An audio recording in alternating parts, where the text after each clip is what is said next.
بسم الله الرحمن الرحيم. السلام عليكم ورحمة الله وبركاته. الحمد لله رب العالمين، والصلاة والسلام على أشرف المرسلين وعلى آله وصحبه وسلم. إن الحمد لله نحمده ونستعينه ونستغفره ونؤمن به ونتوكل عليه، ونعوذ بالله من شرور أنفسنا ومن سيئات أعمالنا. من يهده الله فلا مضل له ومن يضلل فلا هادي له، وأشهد أن لا إله إلا الله وحده لا شريك له، وأشهد أن محمدا عبده ورسوله. قال الله تعالى: يا أيها الذين آمنوا اتقوا الله حق تقاته ولا تموتن إلا وأنتم مسلمون. وقال تعالى أيضا: يا أيها الناس اتقوا ربكم الذي خلقكم من نفس واحدة وخلق منها زوجها وبث منهما رجالا كثيرا ونساء، واتقوا الله الذي تساءلون به والأرحام إن الله كان عليكم رقيبا. وقال تعالى أيضا: يا أيها الذين آمنوا اتقوا الله وقولوا قولا سديدا يصلح لكم أعمالكم ويغفر لكم ذنوبكم، ومن يطع الله ورسوله فقد فاز فوزا عظيما. صدق الله العلي العظيم. قال نبينا صلى الله عليه وسلم: فإن الأصدق الحديث كتاب الله، وخير الحديث هدي محمد صلى الله عليه وسلم، وشر الأمور محدثاتها، وكل محدثة بدعة، وكل بدعة ضلالة، وكل ضلالة في النار. வார்த்தைகள் சிறந்த எல்லாருடைய வார்த்தைகளுக்கும் வழிகாட்டுதல்கள் சிறந்தது நபிகள் நாயகம் ஸல்லல்லாஹு அலைஹி வஸல்லம் அவர்களுடைய வழிகாட்டுதல்கள். காரியங்களில் நிகழ்கின்றது மார்க்கத்தில் புதுமையை உண்டாக்குவது.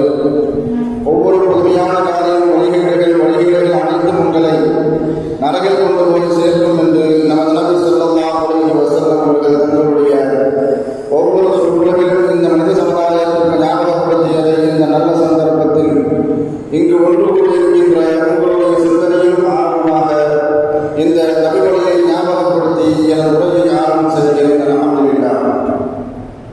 கண்ணியமானவர்களே, அல்லாஹ்வுடையவர்களே, அல்லாஹ் தஆலா தன்னுடைய ஏகத்துவ கலிமாவை நிரூபிப்பதற்காக இந்த உலகத்திற்கு எண்ணற்ற நபிமார்களையும் ரசூல்மார்களையும் அனுப்பி வைத்தார். அவர்கள் அனைவர்களுமே அல்லாஹ்வுடைய கட்டளையின்படி அவர்களுக்கு அனுப்பப்பட்ட சமுதாய மக்களிடத்தில் அல்லாஹ்வுடைய ஏகத்துவ கலிமாவை எத்தி வைத்தார்கள். அத்தனை நபிமார்கள் மீதும் ரசூல்மார்கள் மீதும் இறுதியாக வந்த நபி ஸல்லல்லாஹு அலைஹி வஸல்லம் அவர்கள் மீதும் அவர்களுக்கு இறங்கிய இறை செய்தியை கண்ணால் கண்டும் காதால் கேட்டும் அப்படியே ஈமான் கொண்ட உத்தம சத்திய சஹாபாக்கள் சஹாபி பெண்மணிகள் மீதும் அவர்களுக்கு பின் வந்த தாபிகள் தபாதாபிகள் இமாம்கள் நல்லோர்களின் மீதும் குறிப்பாக இந்த ஜும்மாவில் அல்லாஹ்வை பற்றியும் அவருடைய தூதர் முஹம்மது நபி ஸல்லல்லாஹு அலைஹி வஸல்லம் அவர்களை பற்றியும் தெரிந்து கொள்வதற்காக இருக்கின்ற உங்கள் மீதும் என் மீதும் உங்களுக்கு குடும்பத்தார்கள் மீதும் எனது குடும்பத்தார்கள் மீதும் அல்லாஹ்வுடைய சாந்தியும் சமாதானமும் திருப்பொருத்தமும் மன்னிப்பும் இன்றும் என்றும் உண்டாவதாக என்று கூறி எனது உரையை ஆரம்பம் செய்கிறேன். அல்ஹம்துலில்லாஹ். கண்ணியமானவர்களே, அல்லாஹ்வுடையவர்களே, அல்லாஹ்வுடைய மகத்தான கிருபையினால் நாம் எல்லாம் 2024 ஆண்டினுடைய முதல் ஜும்மாவில் நாம் எல்லாம் வீற்றிருக்கிறோம். அல்ஹம்துலில்லாஹ். அல்லாஹ் தஆலா மனிதர்களுக்கு செய்த மிகப்பெரிய அருள்கொடை அவனை ஈமான் கொண்டு வாழக்கூடிய மக்களுக்கு அவனுடைய மார்க்கமான இஸ்லாம் மார்க்கத்தை அந்த மக்களுக்கு கொடுத்ததுதான் அல்லாஹ் தஆலா மனிதர்களுக்கு செய்த மிகப்பெரிய ஒரு அருள்கொடை. காலத்தால் அழிக்க முடியாத இந்த இஸ்லாம் என்ற சம்பூர்ண மார்க்கத்தை நம்மையெல்லாம் சொந்தங்களாக, உறவுகளாக, சகோதரர்களாக அல்லாஹ் தஆலா நம்மையெல்லாம் ஆக்கியிருக்கிறார். இஸ்லாம் மார்க்கம் என்பது ஒரு பரிபூர்ணமான வாழ்க்கை நெறி, அழகான இந்த இஸ்லாத்தில் எதையெல்லாம் செய்ய சொல்லி கட்டளையிடப்பட்டிருக்கின்றதோ அவை அனைத்தும் அழகானவை, அற்புதமானவை. இந்த இஸ்லாம் மார்க்கத்தில் எதையெல்லாம் செய்யக்கூடாது என்று தடுக்கப்பட்டிருக்கின்றதோ அவை அனைத்தும் அசிங்கமானவை, அருவருப்பானவை. உலகத்தில் எத்தனையோ கொள்கை கோட்பாடுகள், சித்தாந்தங்கள் என்று எல்லாம் தோன்றி காலப்போக்கில் காணாமல் போயிருக்கிறது அல்லது அழிந்திருக்கிறது. ஆனால் இந்த இஸ்லாம் மார்க்கத்தினுடைய கொள்கை கோட்பாடுகளும் அது வகுத்து தந்த வழிகாட்டுதலும் சட்டத்திட்டங்களும் தான் இன்றளவுக்கும் உலகத்தில் நிலைத்து நின்று கொண்டிருக்கிறது. இந்த உலகத்தில் எத்தனையோ சமயங்கள் தோன்றியிருக்கிறது, இன்றும் எத்தனையோ சமயங்கள் இருந்து கொண்டிருக்கின்றது. அந்த சமயத்தை பின்பற்றக்கூடிய எத்தனையோ மனிதர்கள் இன்றளவும் வாழ்ந்து கொண்டிருக்கின்றார்கள். ஆனால் இஸ்லாம் மார்க்கத்தினுடைய கொள்கை கோட்பாடுகளை, அது வகுத்து தந்த வாழ்க்கை நெறிமுறைகளை, சட்டத்திட்டங்களை மற்ற சமயத்தவர்கள் இதை பார்த்து ஆராய்ந்து அதை உள்ளுணர்ந்து கடைசியில் அவர்களுடைய இறுதி முடிவு இஸ்லாமினுடைய கொள்கையினுடைய இஸ்லாமியர்களாக மாறுவதுதான் அவர்களுடைய இறுதி முடிவாக இன்றளவும் இருந்து கொண்டிருக்கிறது. ஆனால் எந்த காலகட்டத்திலும் இஸ்லாத்தினுடைய கொள்கைகளால் ஈர்க்கப்பட்டு மற்றவர்கள் இஸ்லாத்திற்கு வருவார்களே தவிர எந்த காலகட்டத்திலும் இஸ்லாம் மற்ற சமயத்தினுடைய கொள்கைகளை பின்பற்றாது, பின்பற்ற வேண்டிய அவசியமும் இல்லை. ஏனென்றால் இது தீனுல் கலாம், இது பரிபூர்ணமான மார்க்கம், அல்லாஹ்வால் ஒப்புக்கொள்ளப்பட்ட மார்க்கம், அல்லாஹ்வால் அங்கீகரிக்கப்பட்ட மார்க்கம், அல்லாஹ்வால் முஸ்லிம்களுக்கு வழங்கப்பட்ட மார்க்கம். இஸ்லாம் ஒரு செயல்பாட்டை அணுகுவதாக இருந்தாலே அல்லது ஒரு நடைமுறையை செயல்படுத்துவதாக இருந்தாலே இஸ்லாத்தில் அதில் ஒரு அழகான ஒரு வழிமுறை இருக்கும், வழிகாட்டுதல் இருக்கும், அர்த்தமுள்ள ஒரு நடைமுறை இருக்கும், சமூக ரீதியான ஒரு சிந்தனை இருக்கும். அல்லாஹ் ரசூலுல்லாஹ் வழிகாட்டப்பட்ட வழிகாட்ட தந்த எந்த வழக்க வழிகாட்டுகளை எடுத்துக்கொண்டாலும் சரி, இஸ்லாமில் இருக்கக்கூடிய மார்க்கத்தால் அனுமதிக்கப்பட்ட எந்த கொண்டாட்டங்களாக இருந்தாலும் சரி, பண்டிகைகளாக இருந்தாலும் சரி, அதில் ஒரு அர்த்தம் இருக்கும், அதில் ஒரு அறிவுரை இருக்கும், சமூகம் சார்ந்த சிந்தனை இருக்கும். இது அல்லாத மற்ற எந்த வழிகாட்டுதலையும், எந்த வழிமுறைகளையும், எந்த கொண்டாட்டங்களையும், எந்த பண்டிகைகளையும் இஸ்லாம் ஏற்பதில்லை. கண்டிப்பாக குர்ஆன் அதை வன்மையாக கண்டிக்கும். இதையெல்லாம் வீணான செயல்பாடு என்பதாக குர்ஆன் அப்படிப்பட்ட பண்டிகைகளை, அப்படிப்பட்ட கொண்டாட்டங்களை குர்ஆன் வன்மையாக கண்டித்து விமர்சனம் செய்து கொண்டிருக்கும். உதாரணத்திற்கு சொல்வதானால், சமீபத்தில் நடந்து முடிக்கப்பட்ட புத்தாண்டு கொண்டாட்டம், அதில் எப்படிப்பட்ட அர்த்தம் இருக்கிறது, என்ன அர்த்தம் இருக்கிறது, என்ன வழிகாட்டுதல் இருக்கிறது, என்ன வழிமுறை இருக்கிறது, என்ன அறிவு சார்ந்த அறிவுரை சார்ந்த என்ன செயல்பாடுகள் இருக்கிறது, சமூக ரீதியான என்ன சிந்தனை இருக்கிறது என்று பார்த்தால் எதுவுமே இருக்காது. ஆனால் காலத்தின் ஓட்டங்களை பற்றி அல்லாஹ் குர்ஆனில் சொல்லி காட்டும் பொழுது சூரியனும் சந்திரனும் அல்லாஹ்வுடைய அத்தாட்சிக்கு உட்பட்டது, அல்லாஹ்வுடைய அத்தாட்சிகள் என்பதாக அல்லாஹ் குர்ஆனில் சொல்லி காட்டுவார். சூரியனை அடிப்படையாக கொண்டு இஸ்லாமியர்கள் தங்களுடைய வழிபாடுகளை சிலதை நிறைவேற்றுவார்கள். சந்திரனை அடிப்படையாக கொண்டு இஸ்லாமிய பெருமக்கள் தங்களுடைய வழிபாடுகளை சிலதை நிறைவேற்றுவார்கள். அப்படி பார்க்கும் பொழுது சூரியனும் சந்திரனும் இஸ்லாத்தினுடைய அடிப்படை வழிகாட்டுகளில் ஒன்று, நான்காண்டுகளில் ஒன்று மாத்திரமல்ல, அல்லாஹ்வுடைய அத்தாட்சிகளில் ஒன்று.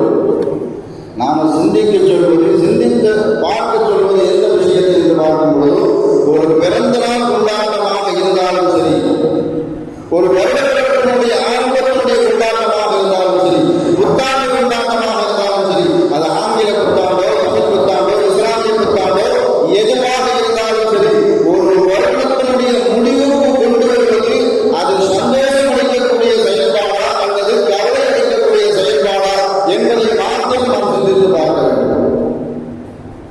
ஒரு வருடம் முடிந்து மற்றொரு வருடம் பிறக்கும் பொழுது ஒரு நல்ல சிந்தனையாளருடைய சிந்தனையில் என்ன ஏற்பட வேண்டும் என்று மார்க்கம் நமக்கு வலியுறுத்தி காட்டும். கடந்த ஆண்டில் நீ பெற்றது என்ன, இழந்தது என்ன, நீ சாதித்தது என்ன, வருங்காலத்தில் நீ சாதிக்க போவது என்ன என்பதைத்தான் ஒரு சிந்தனையாளன் தன்னுடைய சிந்தனையில் கொண்டு வர வேண்டும்.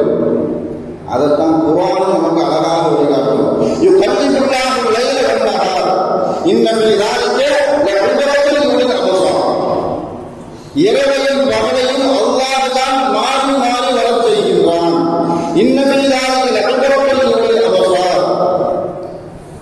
சிந்தனையாளர்களுக்கு சிறந்த படிப்பணி அதில் இருக்கிறது என்பதாக அல்லாஹ் சொல்லி காட்டுவான். ஒரு வருடம் முடிந்து மற்றொரு வருடம் துவக்கமாக ஆகும் பொழுதோ, அல்லது ஒரு வயது முடிந்து மற்றொரு வயது துவக்கமாக ஆகும் பொழுதோ, ஒரு நல்ல சிந்தனையாளனுக்கு, ஒரு நல்ல முஸ்லிமுக்கு என்ன சிந்தனை வர வேண்டும் என்று பார்க்கும் பொழுதோ, நாம் ஒரு வயதை கடந்து இன்னொரு வயதில் அடியெடுத்து வைக்கும் பொழுது கபரின் பக்கம் நாம் நெருங்கிக் கொண்டு இருக்கின்றோம். அல்லாஹ்வுடைய விசாரணையின் பக்கம் நாம் பெரும் நெருங்கிக் கொண்டு இருக்கின்றோம். அல்லாஹ்வை சந்திப்பதற்கு நாம் தயாராக ஆக வேண்டும் என்பதைத்தான் ஒரு நல்ல முஸ்லீம் அழகான முறையில் சிந்திக்க வேண்டும். ஆனால் இன்று புத்தாண்டு கொண்டாட்டங்கள், பிறந்தநாள் கொண்டாட்டங்கள் உலக ரீதியில எப்படி ஆக்கப்பட்டு இருக்கிறது என்று பார்க்கும் பொழுது, குறிப்பாக டிசம்பர் 31ஆம் தேதி இரவு, ஜனவரி 1ஆம் தேதி காலை 4 மணி வரைக்கும் உலகத்துல எல்லா பகுதிகளும், ஒரு நாடு 2 நாடு இல்லை, உலகத்தில் உள்ள அனைத்து நாடுகளிலுமே அனைத்து விதமான அனாச்சாரங்களும், அட்டூழியங்களும், குடிப்பழக்கங்களும், கூச்சல்களும், கும்மாளங்களும், பெண்களை அறையுடைய ஆடையோடு நடமாடச் செய்து இளைஞர்களும் யுவதிகளும் போதைக்கு உள்ளாக்கப்பட்டு இருசக்கர வாகனங்களை வேகமாக ஓட்டிக்கொண்டு விபத்துக்கு உள்ளாகுவது அல்லது விபத்துக்கு உள்ளாக்கப்படுவது, இது போன்ற செயல்பாடுகள் அனைத்தும் அன்று இரவு அதிகாலையில் நடைபெறக்கூடிய, இன்னும் சொல்ல போனால் அனைத்து பாவங்களுடைய சங்கமிக்கும் இரவாக, நாட்களாக அந்த நாட்கள் ஆக்கப்பட்டுக் கொண்டு இருப்பதை நாம் கண்கூடாக பார்த்து வருகிறோம். இன்னும் நாம் துல்லியமாக சொல்வதாக இருந்தால், இது உலகத்திலேயே டிசம்பர் மாதம் என்பது பாவங்கள் அதிகமாக நடக்கக்கூடிய மாதமாக ஆக்கப்பட்டுக் கொண்டு வருகிறது. அதன் காரணத்தினால்தான் உலகத்தில் மனிதர்களுக்கு ஏற்படக்கூடிய அனைத்து விதமான சோதனைகளும், வேதனைகளும், பேரிடர்களும், அதன் மூலமாக கிடைக்கக்கூடிய பெரும் இழப்புகளும் டிசம்பர் மாதத்தில் தான் அதிகமாக நடைபெறுகிறது. துல்லியமாக கவனிச்சு பார்த்தா நமக்கே தெரியும்.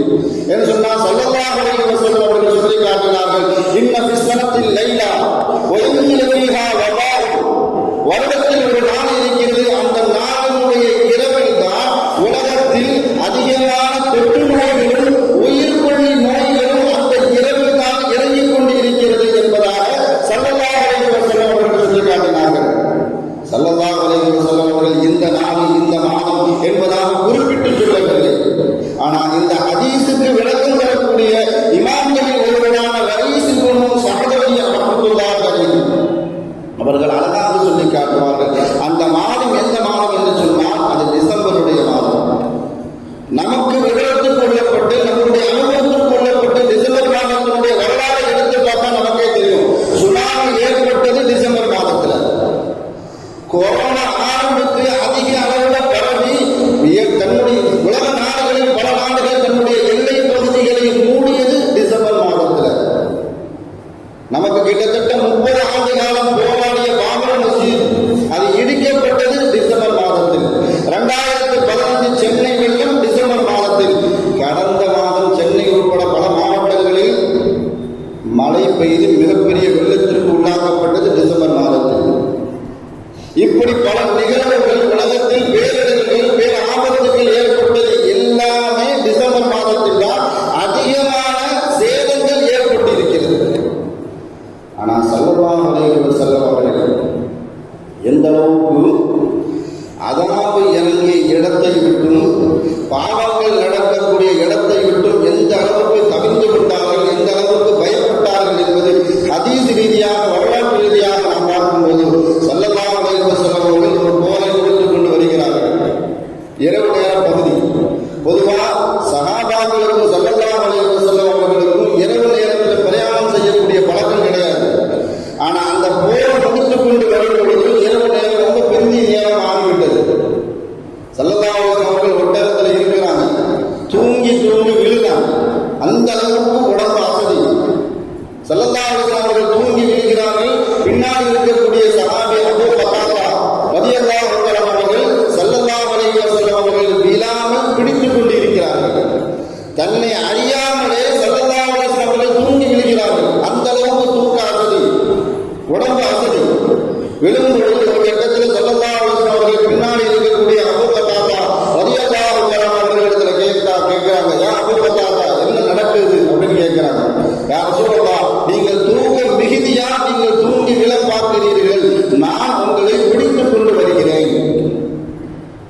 இடத்துல ஸல்லல்லாஹு அலைஹி வஸல்லம் அவர்கள் சொன்னார்கள், ஹஃபிதல்லாஹு யா அபூ கதாதா, அல்லாஹ் உங்களை பாதுகாக்கட்டும், அல்லாஹ் உங்களை பாதுகாக்கட்டும்.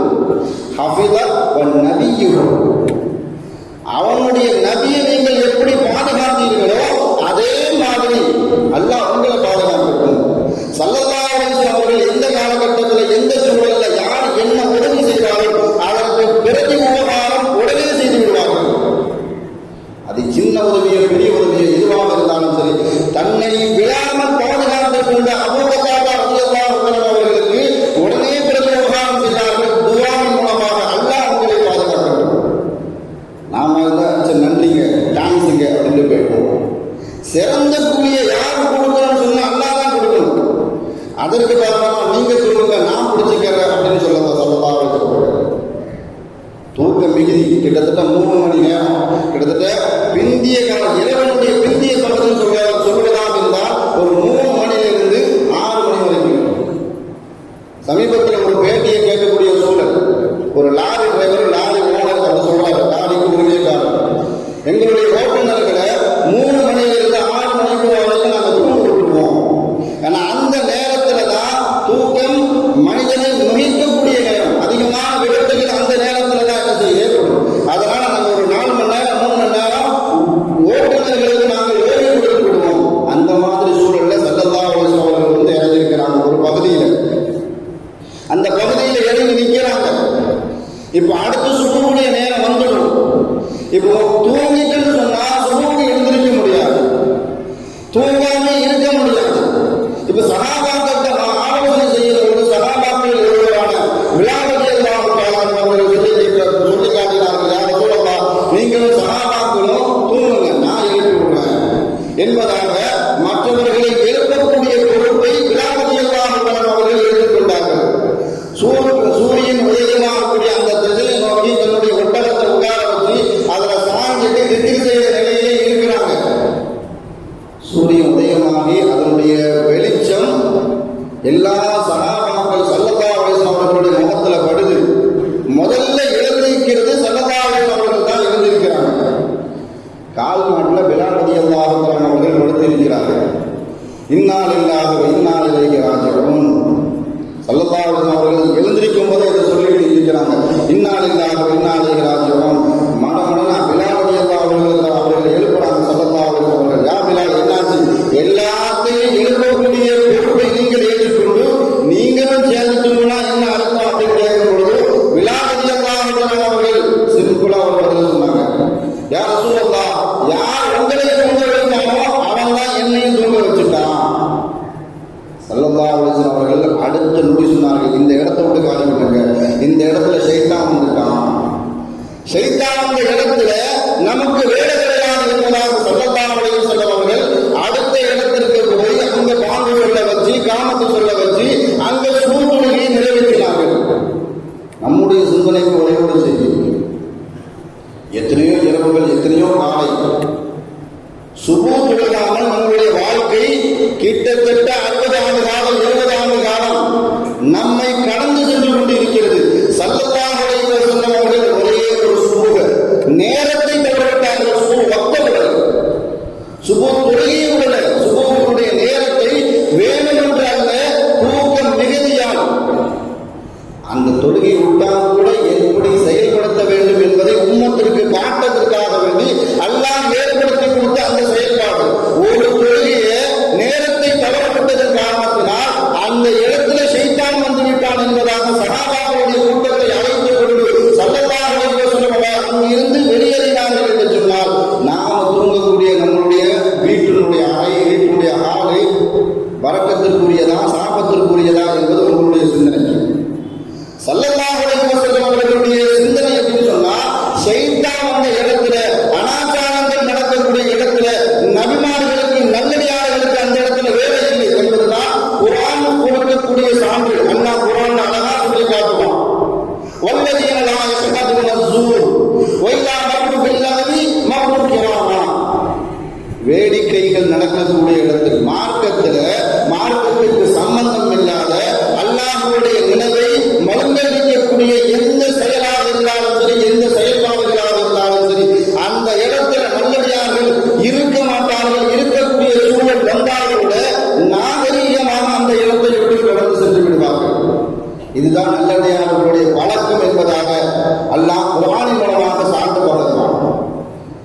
என்று சொன்னா ஸல்லல்லாஹு அலைஹி வஸல்லம் அவர்கள் சொல்லி காட்டுவார்கள். எந்த அளவுக்கு சொன்னா எந்த விஷயமாக இருந்தாலும் சரி ஒரு காலம் வரும், அந்த காலகட்டத்தில் யூதர்கள் மாத்திரமல்ல ஐரோப்பியர்கள் அதிகமாக வாழ்ந்து கொண்டு இருப்பார்கள் என்பதாக ஸல்லல்லாஹு அலைஹி வஸல்லம் அவர்கள் சொல்லி காட்டினார்கள். நம்ம காலகட்டத்திலே நாம் பார்க்கிறோம், முஸ்லிம்களுடைய கலாச்சாரம் எப்பொழுதுமே தனித்துவமாக தனியாக தெரியும். ஆனால் முஸ்லிம்கள் கூட இந்த விஷயத்துல ஐரோப்பிய கலாச்சாரம் மேற்கத்திய கலாச்சாரத்தை பின்பற்றக்கூடியவர்களாக நாம் மாறிக்கொண்டு வருகிறோம். அதைத்தான் ஸல்லல்லாஹு அலைஹி வஸல்லம் அவர்கள் எச்சரித்து சொன்னார்கள். ஒரு காலம் வரும், அந்த காலகட்டத்தில் ஐரோப்பியர்கள் அதிகமாக வாழ்வார்கள். நம்ம கணக்கு ரீதியாக எடுக்கிறது சொல்றதா இருந்தா ஒரு நாட்டினுடைய மக்கள் தொகையில சீன நாட்டினுடைய மக்கள் தொகை ரொம்ப அதிகம், அதற்கு அடுத்தபடியாக இந்தியா. இப்படி ஒவ்வொரு நாட்டினுடைய கணக்கு தொகையை எடுத்தாலும் சரி எந்த காலகட்டத்திலும் ஐரோப்பியர்கள் அதிகமாக வாழவில்லை. ஆனால் ஸல்லல்லாஹு அலைஹி வஸல்லம் அவர்கள் சொல்லி காட்டினார்கள், ஒரு காலகட்டத்தில் ஐரோப்பியர்கள் அதிகமாக வாழ்வார்கள். அதற்கு ஹதீஸினுடைய கருத்து என்னன்னு சொன்னா, ஐரோப்பிய சிந்தனை கொண்டு, சித்தாந்தம் கொண்டு, கலாச்சாரம் கொண்ட, நாகரீகம் கொண்ட, அதை அப்படியே பின்பற்றி நடக்கக்கூடிய மக்கள் அதிகமாக வாழ்வார்கள். இது முஸ்லிம் சமூகமும் விதிவிலக்கு கிடையாது.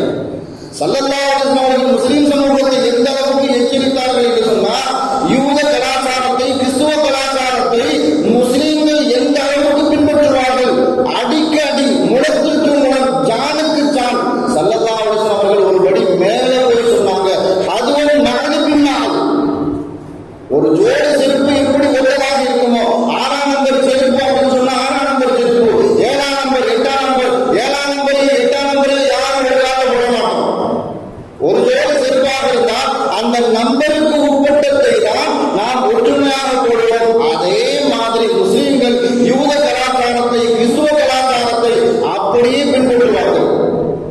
காலாண்டங்களில் மாத்திரமல்ல, புத்தாண்டில் மாத்திரமல்ல, அவர்களுடைய கொள்கை கோட்பாடு அவர்களுடைய வாழ்க்கையில் ஒரு அங்கமாக மாறிவிடும். ஷைத்தான் அல்லாஹ்விடத்தில் சவால் விட்டதை கூட அல்லாஹ் குர்ஆன் எப்படி சொல்லி காட்டுவான்னு சொன்னா, அல்லாஹ்வுக்கு மாறு செய்த ஷைத்தான் அல்லாஹ் தஆலா சபிச்சான். லஅனஹுல்லாஹ், அல்லாஹ் ஷைத்தானை சபிச்சிட்டான். சபிச்ச கோபத்துல ஷைத்தான் அல்லாஹ்விடத்துல சவால் விட்டான். எப்படி? நம்மை மாதிரி மக்களுடைய இருக்கிற தைரியத்துல ஷைத்தான் சவால் விட்டான். லஅனஹுல்லாஹ் வ قال لأتخذن من عبادك نصيبا مفروضا. ஷைத்தான் அல்லாஹ்விடத்துல தைரியமா சவால் விட்டுட்டு வந்திருக்கிறான். என்ன நீ சபிச்சுட்டு நான் இதற்கு பலிக்கும்படி வாங்குவேன். எப்படின்னு சொன்னா, உன்னுடைய அடியாறுகளின் சிறலை என்னுடைய கண்ட்ரோல, என்னுடைய கட்டுப்பாட்டை நான் எடுத்துருவேன். எடுத்துட்டு அவர்களை நான் வழிகெடுப்பேன். எப்படி வழிகெடுப்பேன் என்பதாக அல்லாஹ்விடத்தில் ஷைத்தான் சொன்ன வார்த்தையை சூரத்துல் நிசாவில் 118, 119 வசனத்துல தொடர்ச்சியாக ஷைத்தான் பேசின வார்த்தையை அல்லாஹ் அழகா குர்ஆன்ல சொல்லி காட்டுவான். அவர்களை நான் வழிகெடுப்பேன். உலக ஆசைகளை அவர்களுக்கு நான் தூண்டுவேன். நான் அவர்களுக்கு கட்டளையிடுவேன்.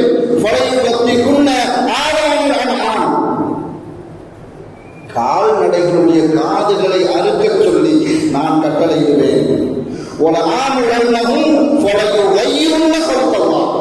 இந்த வார்த்தையை நாம் ரொம்ப உன்னிப்பாக கவனிக்கணும்.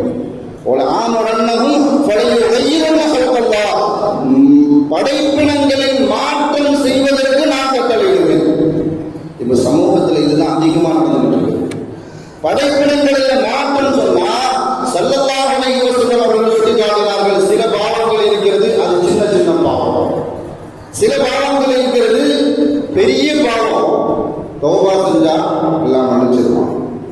ஆனா சில பாவங்கள் இருக்கிறது சாபத்திற்குரிய பாவம். சாபத்திற்குரிய பாவம் சொன்னா யார் அல்லாஹ்வுடைய படைப்பினங்களின் மாற்றத்தை கொண்டு வருவார்களோ அது அனைத்துமே சாபத்திற்குரிய பாவம். அல்லாஹ் ஆண்களை படைத்திருக்கிறான்னு சொன்னா, ஆண்களுக்கு என்ன உறுப்புகள் இருந்தால் ஆண்கள் அழகாக இருப்பார்களோ அப்படித்தான் ஆண்களை படைச்சிருக்கிறான். அது அவர்களுக்கு அழகு. பெண்களை அல்லாஹ் தஆலா படைத்திருக்கிறான்னு சொன்னா, பெண்களுக்கு என்னென்ன உறுப்புகள் வைக்கப்பட்டால் அவர்கள் அழகாக இருப்பார்களோ அது அவர்களுக்கு அழகு. அல்லாஹ் குர்ஆனில் தன்னை பற்றி சொல்லி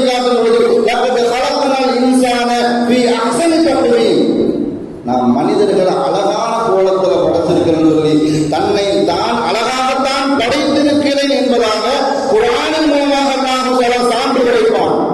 அந்த படைப்பினத்தில் யாராவது மாற்றத்தை கொண்டு வருவதற்கு நினைத்தால் அது சாபத்திற்குரிய பாவம் என்பதாக அல்லாஹ் குர்ஆனின் மூலமாகவும் கண்டிக்கிறார். ஸல்லல்லாஹு அலைஹி வஸல்லம் அவர்கள் நபிமொழி மூலமாகவும் கண்டிக்கிறார்கள். சாபத்திற்குரிய பாவம் என்னவென்று ஸல்லல்லாஹு அலைஹி வஸல்லம் அவர்கள் சொல்லி காட்டும் பொழுது லஅனல்லாஹு வாஷிமா, யார் பச்சை குத்திக் கொள்வார்களோ. இந்த கலாச்சாரம் முஸ்லீம் சமூகத்திலையும் ஆட்பட்டு விட்டது. அதுதான் கவலைக்குரிய விஷயம். பச்சை குத்திர எல்லாருமே சொல்லக்கூடிய வார்த்தை என்ன சொன்னா, அது ஒரு கலங்க, அதுதான் எனக்கு வியாபாரம், தொழில், அது ஒரு ஃபேஷன் என்பதாக பச்சை குத்தி கொள்ளக்கூடியவர்கள் எல்லாம் சொல்லக்கூடிய வாதம் இதுதான். ஆனால் ஸல்லல்லாஹு அலைஹி வஸல்லம் அவர்கள் சொல்லி காட்டினார்கள், லஅனல்லாஹ், அல்லாஹ் அவர்களை சபித்து விட்டான். அல்லாஹ் படைச்ச உறுப்புகளில் யார் மாற்றத்தை கொண்டு வருவதற்கு நினைத்தாலும் லஅனல்லாஹு வாஷிமா, யார் பச்சை குத்தி விடுவார்களோ அவர்களுடைய சாபம் அல்லாஹ்விடத்தில் இருக்கிறது. முத்தவஷிமா, யார் பச்சை குத்தி கொள்வார்களோ, பச்சை குத்துற வியாபாரம் செய்தாலும் சரி, அதை தன்னுடைய உடம்பில் பச்சை குத்தி கொண்டாலும் சரி, ரெண்டு பேருமே சாபத்திற்குரியவர்கள் என்பதாக ஸல்லல்லாஹு அலைஹி வஸல்லம் அவர்கள் எச்சரித்தார்கள். மாத்திரமல்ல, தன்னுடைய பூர்வ முடியை யார் சிறைப்பார்களோ, இந்த கலாச்சாரம் நம்முடைய பெண்களிடத்திலே அதிகமாக மோகம் கொண்டு விட்டது. எப்படி நடிகைகள் எல்லாம் தன்னுடைய குடும்பத்தை கத்தி மாறி மாற்றணும், வாழி மாறி மாற்றணும், நான் பார்த்தா கூடுதலா இருக்கணும், அது கண்ணாடி விழா சொல்லி வந்து போகுது. ஆனா ஸல்லல்லாஹு அலைஹி வஸல்லம் அவர்கள் சொல்லி காட்டினார்கள், நாமிசா, யார் தன்னுடைய பொருள்மொழியை சிறைப்பார்களோ அவர்களிடம் அல்லாஹ்வுடைய சாபத்திற்குரியவர்கள் என்பதாக. முத்தஃபல்லிஜா, அழகுக்காக வேண்டி நல்லா இருக்கக்கூடிய பற்களில் யார் இடைவெளியை ஏற்படுத்துவார்களோ அவர்களும் சாபத்திற்குரியவர்கள். ஸல்லல்லாஹு அலைஹி வஸல்லம் தொடர்ச்சியாக பேசுவார்கள். வல்வாசினாத், யார் ஜடைமுடி வைத்துக் கொள்வார்களோ, தோப்பாமுடி வைத்துக் கொள்வார்களோ இவர்களும் சாபத்திற்குரியவர்கள். ஸல்லல்லாஹு அலைஹி வஸல்லம் அவர்கள் எந்த அளவுக்கு இஸ்லாமிய சமூகத்தை கட்டமைத்தார்கள் சொன்னா, எந்த செயல்பாடுகளும் யூத நசராக்கள் கலாச்சாரத்துக்கு உட்பட்டு வந்துவிடக்கூடாது என்பதை ரொம்ப கவனமாக இருந்தார்கள். முஹர்ரத்தினுடைய நோன்பு அவர்கள் 10வது நோன்பு ஆஷுராவுடைய நோன்பு வைக்கிறார்களா, நீங்க 9 சேர்த்து வைக்க அல்லது 11வது நோன்பு சேர்த்து வைக்க, வழக்கத்தில் கூட மாற்றம் கொண்டு வர வேண்டும். முஸ்தலிஃபாவில் இருந்து, மினாவில் இருந்து, ஐயாமுல் ஜாஹிலிய்யாவுடைய காலகட்டத்தில் முஷ்ரிக்கீன்கள் ஹஜ் செய்வதாக இருந்தாலும் சரி, தவாப் செய்வதாக இருந்தாலும் சரி, மக்காவிலிருந்து புறப்படுவதாக இருந்தால் சூரியன் உதயமான பிறகு புறப்படுவார்கள். அவர்களுக்கு முஷ்ரிக்கீன்களுக்கு நீங்கள் மாற்றம் செய்ய வேண்டும். சூரியன் உதயமாகுவதற்கு முன்பாக நீங்கள் அங்கிருந்து புறப்பட வேண்டும். யூதர்கள் தங்களுடைய தலைமுறைக்கு சாயம் பூச மாட்டார்கள். நம்மளாம் சொல்லுவோம், என் தலைவன் ஸ்கிரீன்ல வந்தான், பெப்பர் சாப்பிட்டுக்குள்ள என்ன வந்தான், பார்க்கறதுக்கு அழகா இருந்துச்சு. இது யூத நசராக்களுடைய கலாச்சாரம். ஸல்லல்லாஹு அலைஹி வஸல்லம் அவர்கள் சொல்லி காட்டினார்கள், யூதர்கள் தங்களுடைய தலைமுறைக்கு சாயம் பூச மாட்டார்கள். நீங்கள் கருப்பு அல்லாத மற்ற சாயங்களை உங்களுடைய தலைமுறைக்கு பூசிக்கொள்ளுங்கள். யூத நசாராக்கள் அவர்கள் மீசையை வளரவிட்டு தாடியை கத்தரிப்பார்கள். நீங்கள் மீசையை கத்தரிவிட்டு தாடியை வளரவிடுங்கள். மர்மஸ்தானத்தை முடியை நீக்க மாட்டார்கள், அக்குள் முடியை நீக்க மாட்டார்கள், நகங்களை வெட்ட மாட்டார்கள். இது அனைத்துமே அவர்களுக்கு மாற்றம் செய்ய வேண்டும். நீங்கள் அக்குள் முடியை நீக்குங்கள், மர்மஸ்தானத்துடைய முடியை நீக்குங்கள், நகங்களை வெட்டுங்கள் என்பதாக ஸல்லல்லாஹு அலைஹி வஸல்லம் அவர்கள் மற்ற கலாச்சாரத்திற்கு ஒப்பிட்டு தன்னுடைய வாழ்க்கை நெறிமுறை வந்துவிடக் கூடாது என்பதில் ரொம்ப கண்ணும் கருத்துமாக இருந்து இந்த இஸ்லாமிய கட்டமைப்பை ஸல்லல்லாஹு அலைஹி வஸல்லம் அவர்கள் வாழ்ந்து வழிகாட்டி விட்டு அதன்படி கட்டமைத்து விட்டு சென்றிருக்கிறார்கள். எல்லா விஷயத்திலையும் அல்லாஹ்வும் குர்ஆனில் தான் சொல்லுவான், யா அய்யுஹல்லதீன ஆமனு லா தத்தஹிதுல் யஹூத வன் நஸாரா, யூத நசாராக்களின் வழிமுறையை நீங்கள் பின்பற்றிக் கொள்ளாதீர்கள்.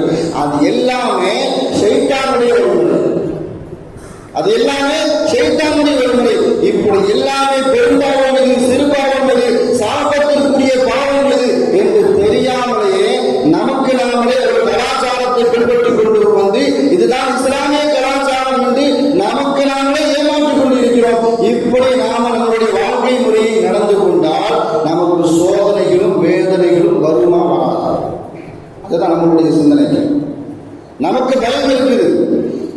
2024 பாசிச அரசாங்கம் அமைக்கப்பட்டு விடுவோம், மடுகளில் சிறுபான்மையின் மீது அவர்கள் அநியாயங்களையும் அட்டுழியங்களையும் அவிழ்த்து விட்டு விடுவார்களோ எல்லா பயனும் இருக்குது.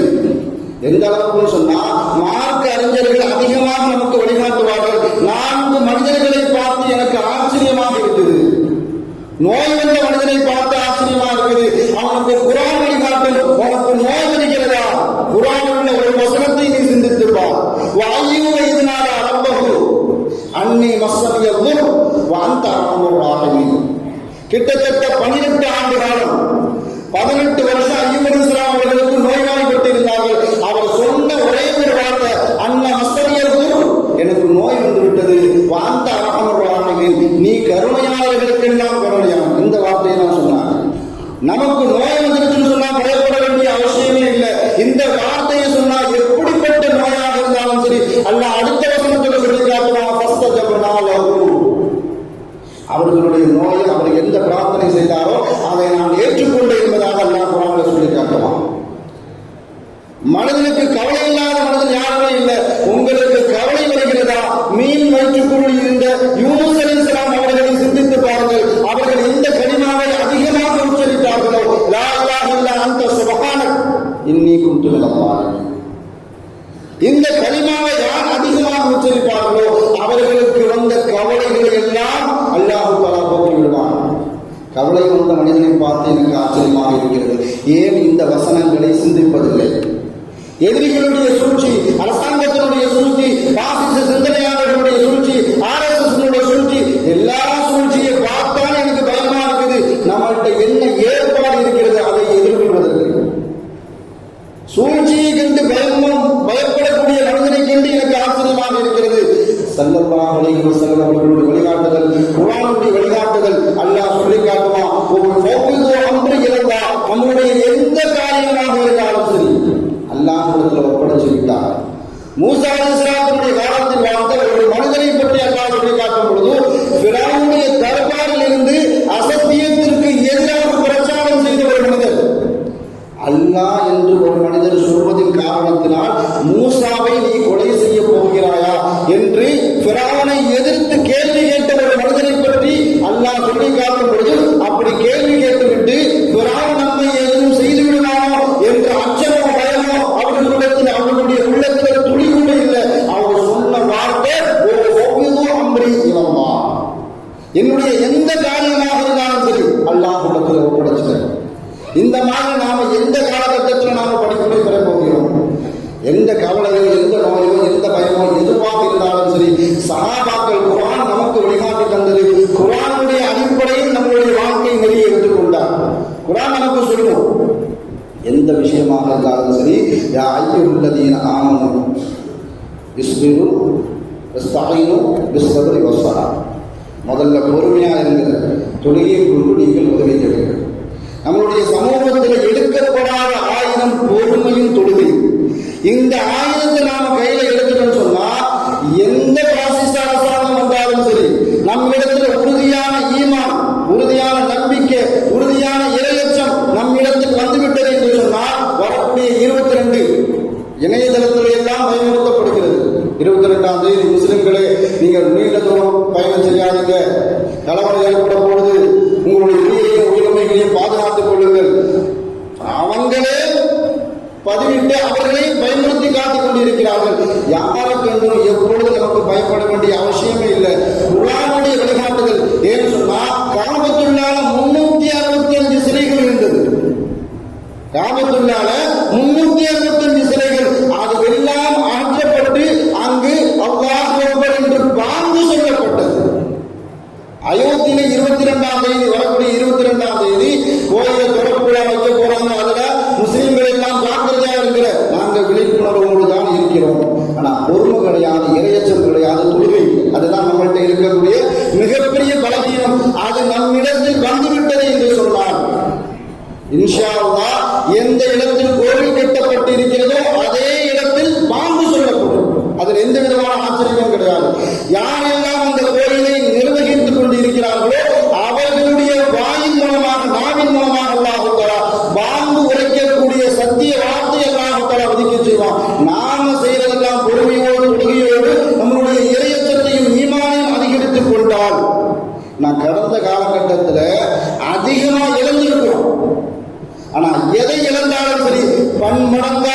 அல்லாஹ் தருவான் என்ற உறுதியோடு நம்முடைய வாழ்க்கை நெறியை நாம் அமைத்துக் கொண்டோம் என்று சொன்னால் யாரை கண்டும் அஞ்ச வேண்டிய அவசியமில்லை. நம்முடைய வாழ்க்கை நெறியை இஸ்லாத்தினுடைய அடிப்படையில் மாற்று மத கலாச்சாரத்திற்கு உட்பட்டோ, மேற்கத்திய கலாச்சாரத்திற்கு உட்பட்டோ, யூத நசாரர்களுடைய கலாச்சாரத்திற்கு உட்பட்டோ நம்முடைய வாழ்க்கை அமைத்துக் கொண்டால் நம்முடைய வாழ்க்கை இம்மையிலும் சரி மறுமையிலும் சரி மிகப்பெரிய நஷ்டம்.